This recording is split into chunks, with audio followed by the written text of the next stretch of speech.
Hey, it's Clay, and this will be a video chart on ticker symbol ACHV. We will take a look at the 30-minute time frame.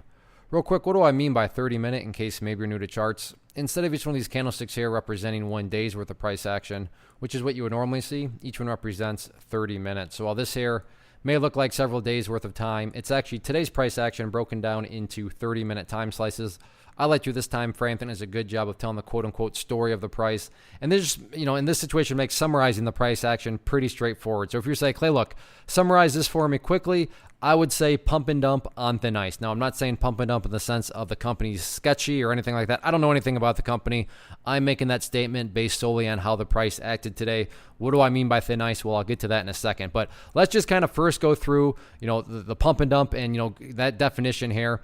So in my mind, like I said, pump and dump, price makes a really nice move. Well, let's figure out our starting point here of that. And that was basically when the price broke up above 380, give or take. I mean, a quick trip down memory lane. You can see that 380, give or take a few pennies, was essentially that level of resistance where the price could never quite break out from it. So in technical jargon, that's where the breakout started, when the price was able to get up above that area. So now let's apply the definition. Price makes a really nice move. Well, it started right there on the breakout, and the price ultimately went all the way up there. I'm thinking we can all agree that was a really nice move. Second part of the definition, within a relatively short amount of time. Well, considering this all happened in a single day, once again, I'm hoping we can agree, yeah, this did happen in a pretty quick amount of time. The price goes back to where it started, or in some cases lower. Now, this is where the thin ice point comes into play, because to be fair to the bulls and to those that care about the big picture of things, the price could walk along this thin ice point here at 380, and then start to work its way back upwards. And like I said, to be fair, what would you have in that situation? Well, you'd have a set of lows right there.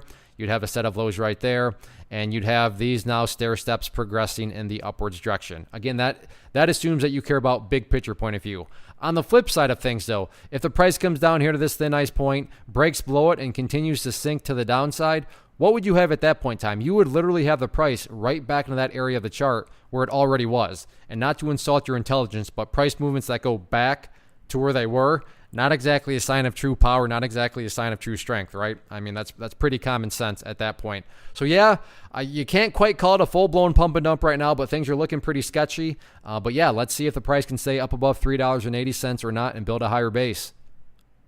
One of the biggest questions that I get is, hey Clay, how do you find the stocks that you trade? So what I've done is put together a free resource guide where I talk about the tools that I use to locate stocks that I find interesting and think may have potential. So if that sounds like something that could add value to you as a trader, then click on the image that is up on the screen right now and I will email you the guide. The guide itself is very short and to the point, and best part, it's completely free. Thanks for watching the video. Let me know if you have any questions.